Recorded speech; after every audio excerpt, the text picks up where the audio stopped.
कितनी सुंदर है ओ माँ, ओ माँ कितनी प्यारी है, कितनी भोली है, प्यारी प्यारी है ओ माँ, ओ माँ।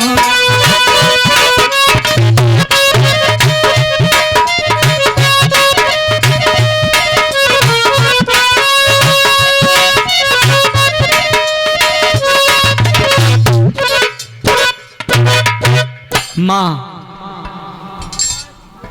माता, किस किस को अपनी माता की याद आती है? आती है ना?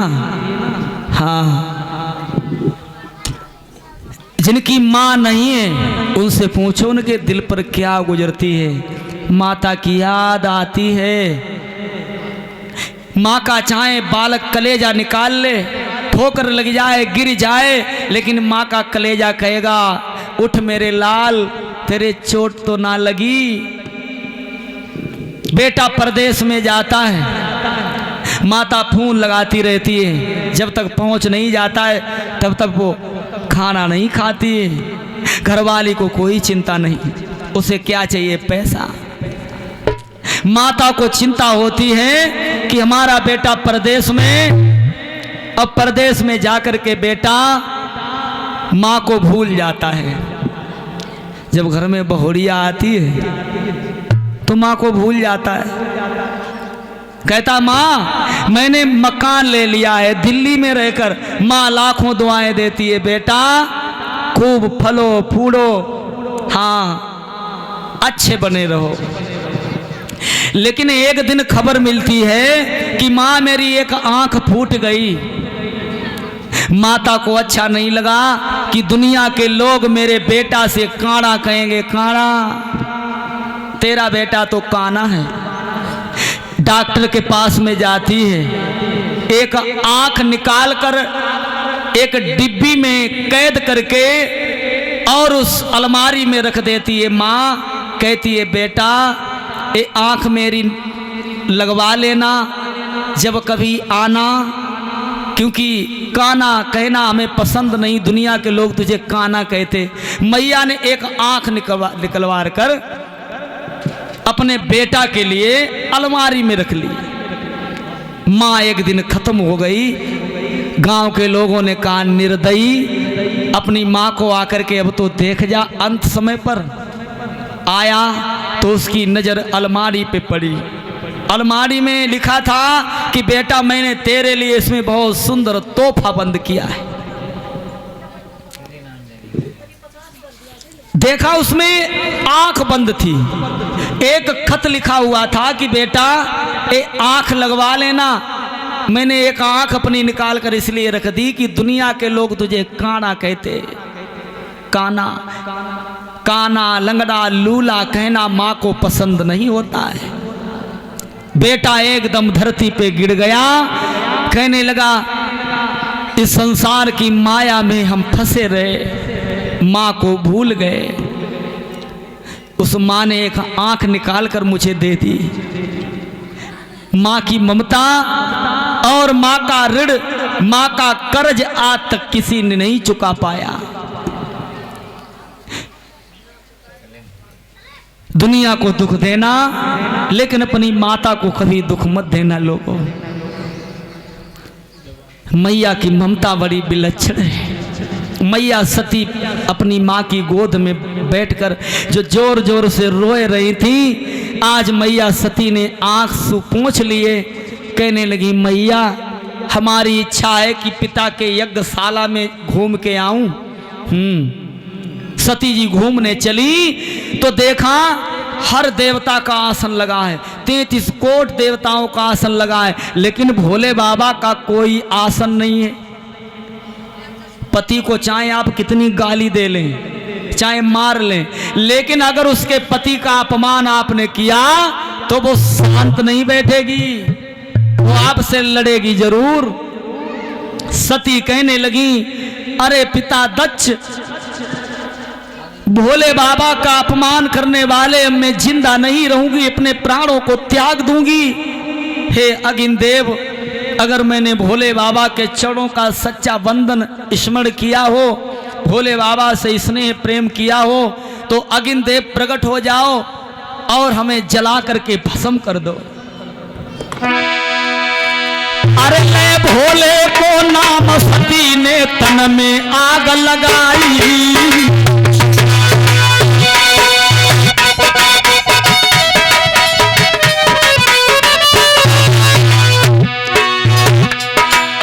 चोला कर दो भस्म रे, चोला कर दो भस्म रे, राम रे समझाई।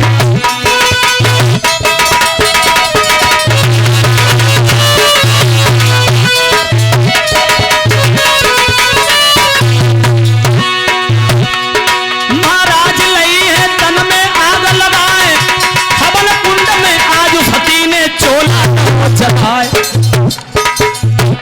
भोला पूछे गो, भोला पूछे गो, ए भोला पूछे गो, दुल्हनिया मेरी कहाँ पे छूट गई। भोला पूछे गो, दुल्हनिया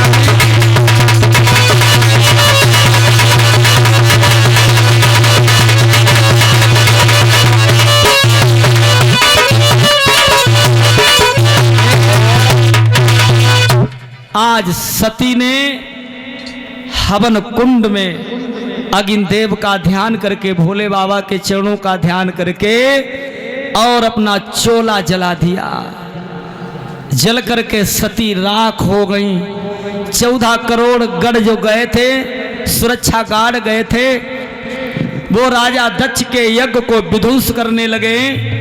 भृगु ऋषि ने एक राक्षसी, कृत्या नाम की राक्षसी को प्रकट कर दिया। उस राक्षसी ने भोले बाबा के गढ़ों को मार मार के भगा दिया। अब गढ़ गए भोले बाबा के पास में, भोलेनाथ भोलेनाथ, माता माता। अरे क्या हुआ, कुछ बोलोगे? माता इस दुनिया में नहीं है। क्यों? क्योंकि वो जल करके भस्म हो गई। इतना अपमान कर दिया राजा दक्ष ने। श्रोताओ, भोले बाबा ने जटा धरती पर पटक दी। वीरभद्र प्रकट हुआ, कहने लगा पिताजी आज्ञा दीजिए। भोले बाबा कहने लगे जाओ राजा दक्ष को सती के अपमान का बदला लेकर के आओ। तुम्हारी माता दुनिया में नहीं, इतना दक्ष ने अपमान किया जो उन्हें यज्ञशाला में जलना पड़ा। आज सती को अपने पिता के यज्ञ में जल करके राख हो गई। परीक्षित जी भस्म हो गई। पहला पाप थोड़े पाप की वजह से, सबसे बड़ा पाप सती का क्या था? जो भगवान की कथा का अपमान किया, और उसी अपमान की वजह से आज सती के प्राण चले गए। संत और भक्तों की निंदा लोगों नहीं करनी चाहिए।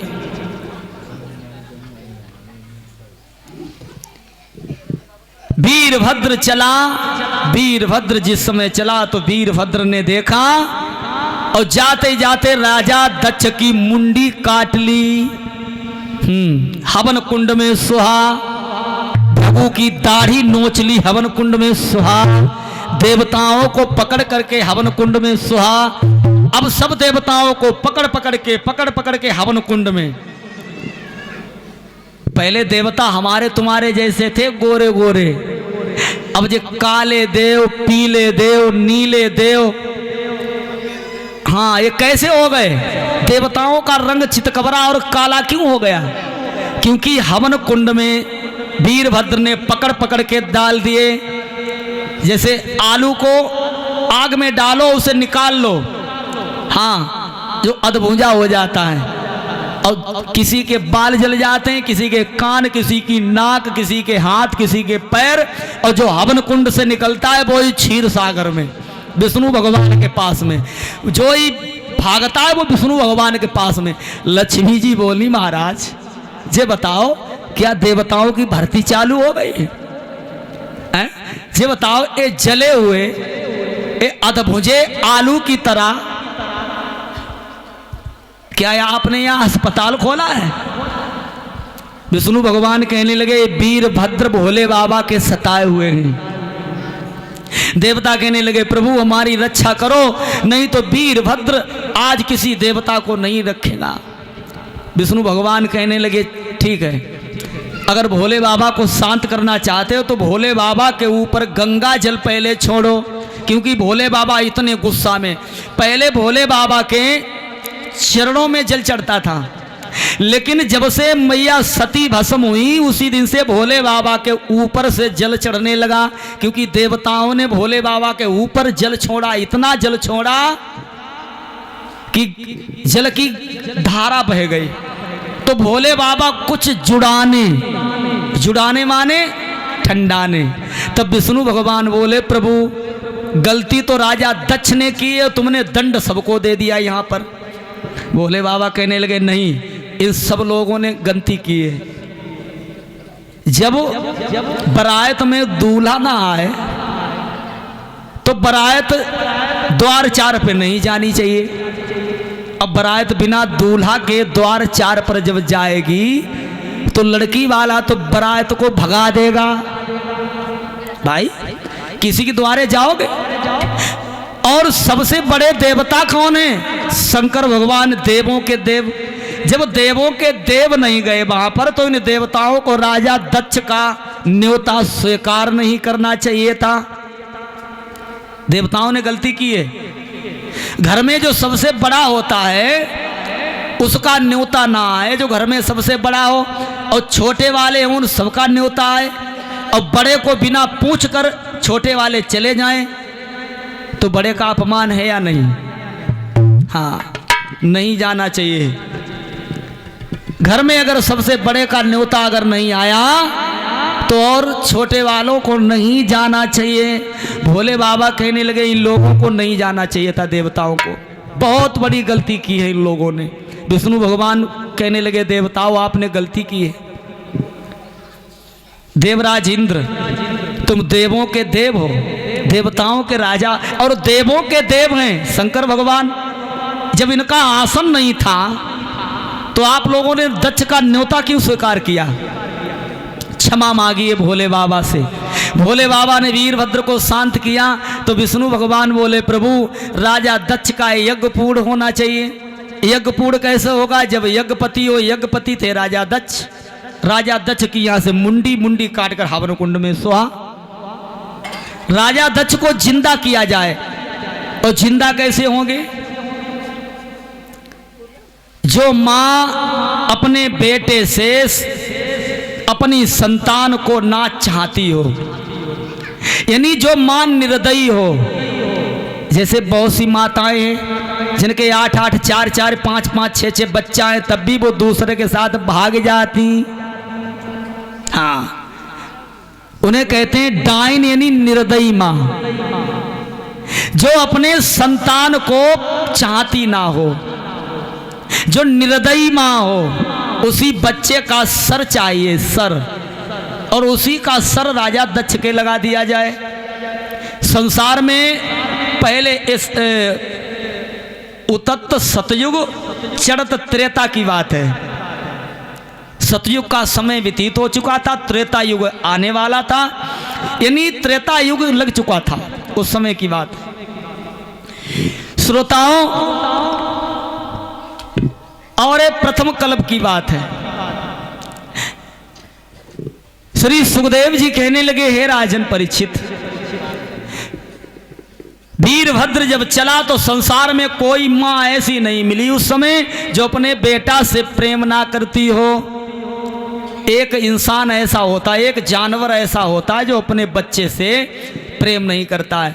सोते समय हर माँ अपने बच्चे को सीना से लगाएगी, लेकिन एक माँ ऐसी है जो अपने बच्चे को पीठ पछेला सुला करके लेट जाती है।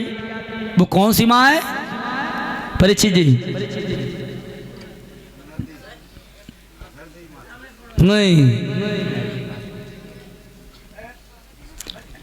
बकरी, भेड़ जिसे कहते हैं भेड़। कभी देखना बकरी अपने बच्चे को पीठ पिछेला ही सुलाती है। हाँ कभी देखना। तो राजा यानी वीरभद्र ने बकरे का सर काट के राजा दक्ष के फिट कर दिया। अब यहां से तो शरीर हमारे तुम्हारे जैसा, लेकिन मुंह बकरा का लग गया। राजा दक्ष अब बकरा बन गए। भृगु के बकरे की दाढ़ी लगा दी। यज्ञ शुरू हुआ, यज्ञ पूर्ण हुआ। सती का मांस खून सब जल गया, हड्डी बची थी। भोले बाबा ने सती की हड्डी गले में डालनी। रोने लगे हैं लोगों। अगर पतिव्रता पत्नी अगर खत्म हो जाए तो पति को बहुत याद आती है, आती है नहीं? और कर्कशा अगर खत्म हो जाए तो पति कहता है चलो मर गई अच्छा हुआ। हाँ, वो पत्नी जो पति को सुबह सुबह उठ करके उठा करके पटक दे और सीना पे बैठ जाए, दे घूसा दे घूसा, अगर वो पत्नी मर जाए तो पति कहता है बहुत अच्छा हुआ। माई तुम में तो कोई ऐसा नहीं करता है, करना भी मत।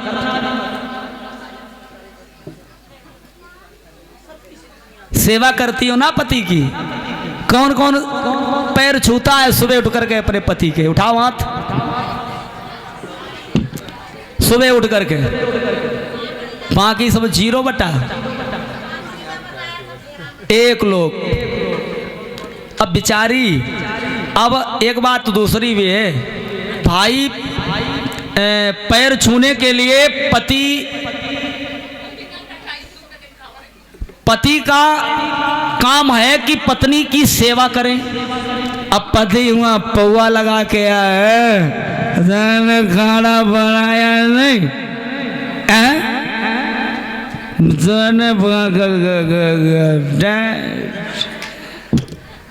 अब जब पौवा लगा के आओगे तो बेचारी ये तुम्हारी सेवा थोड़ी करेगी ना, पैर छुएगी। इनकी बात मानोगे, इनके कहने पर चलोगे तभी ये तुम्हारे पैर छुएंगी। ठीक है, पति पत्नी का रिश्ता बड़ा सुंदर होता है। अब पति पत्नी के रिश्ता से ही भगवान खुश रहते हैं, लक्ष्मी का वास होता है। श्री सुखदेव जी बोले, हे राजन परीक्षित, भोले बाबा की पत्नी ने गलती तो की है लेकिन सेवा बहुत सती जी करती थी। आज भोले बाबा को याद आ गई। वो याद लोगों जो एक बार छोड़कर इस संसार से चला जाता है तो उसकी तो याद आ ही जाती है। वो हड्डी भोले बाबा ने गले में डालनी। हाय सती, हाय सती, तुम कहाँ हो? रोए रही हैं, विलाप कर रही हैं।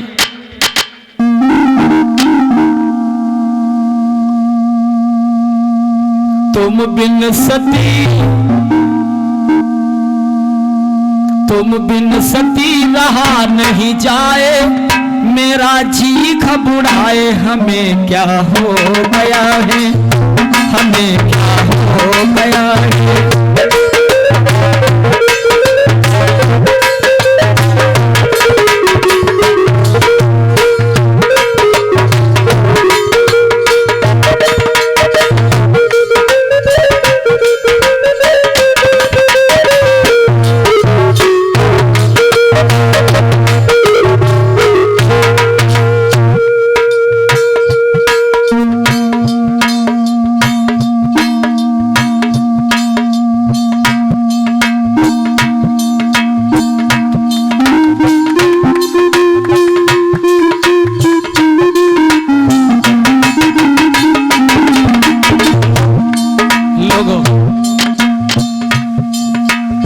वियोग में भोले बाबा रोए रहे हैं। सती तुम कहाँ हो, आओ ना। रोते कैलाश वासी नंदी बुलाए, कहे मात रे। रोते मंगल वासी नंदी बुलाए, कहे मात रे। आ जाओ प्राणन प्यारी मेरा साथ रे। साथी मेरे साथ निभाना, हमें भूल मत जाना, हमें क्या हो गया है, हमें क्या हो गया।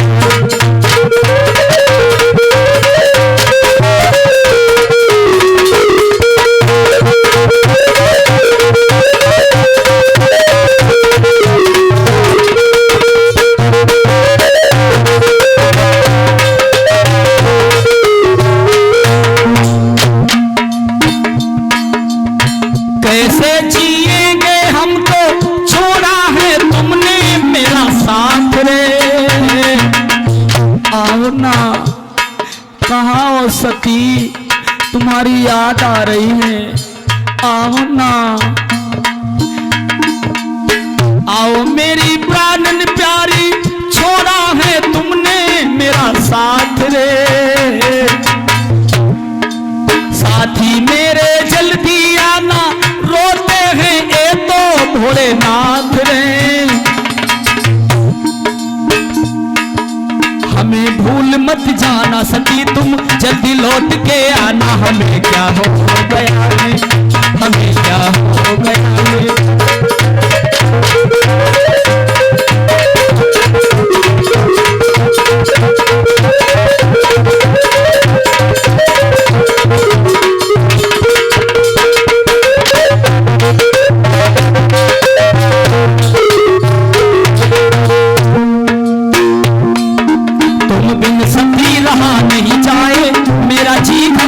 हमें क्या हो गया है, हमें क्या हो गया है।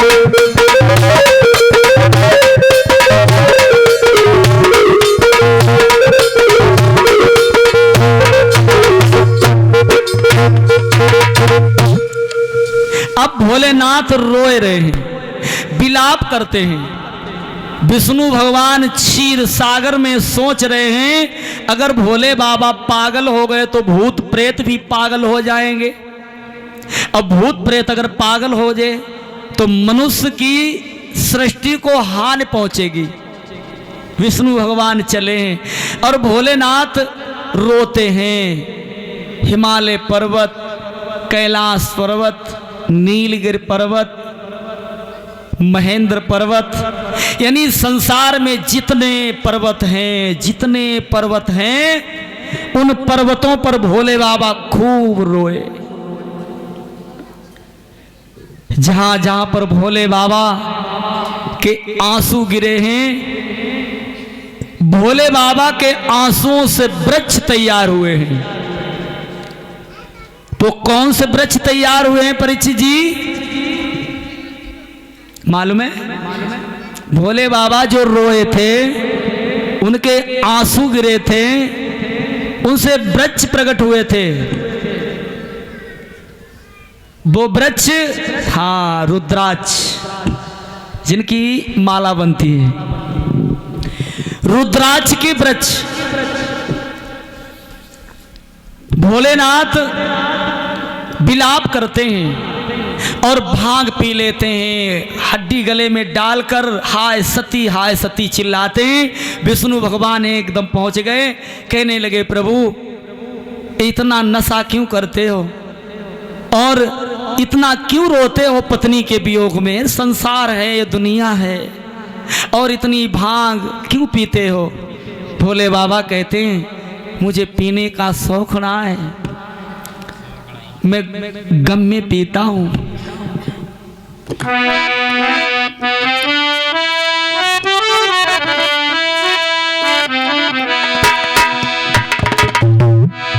मुझे पीने का शौक नहीं, मुझे पीने का शौक नहीं, पीता हूँ गम भुलाने को।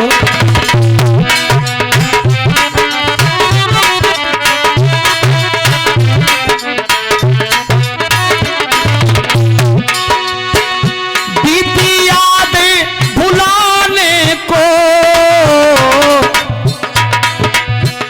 बीती यादें भुलाने को, पीता हूँ गम भुलाने को।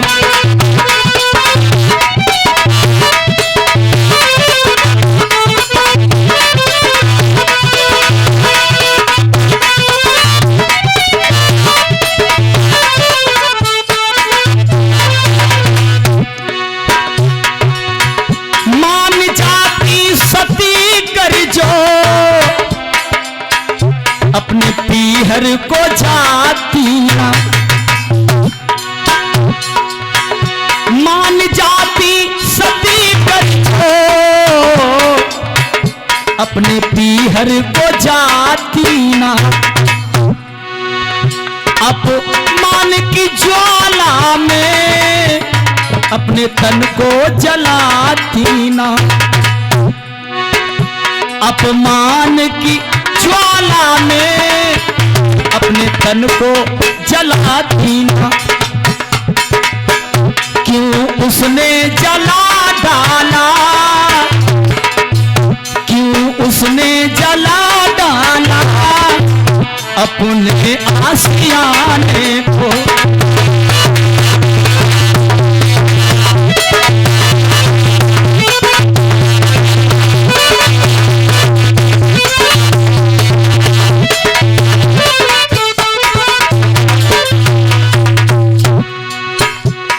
कहते हैं प्रभु मुझे एक गम नहीं है, मैंने अपनी पत्नी सती को समझाया, एक बात नहीं मानी।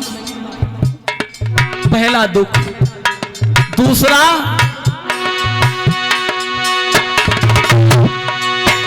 अपनी मां को किया था पसंद, धर्म संकट था।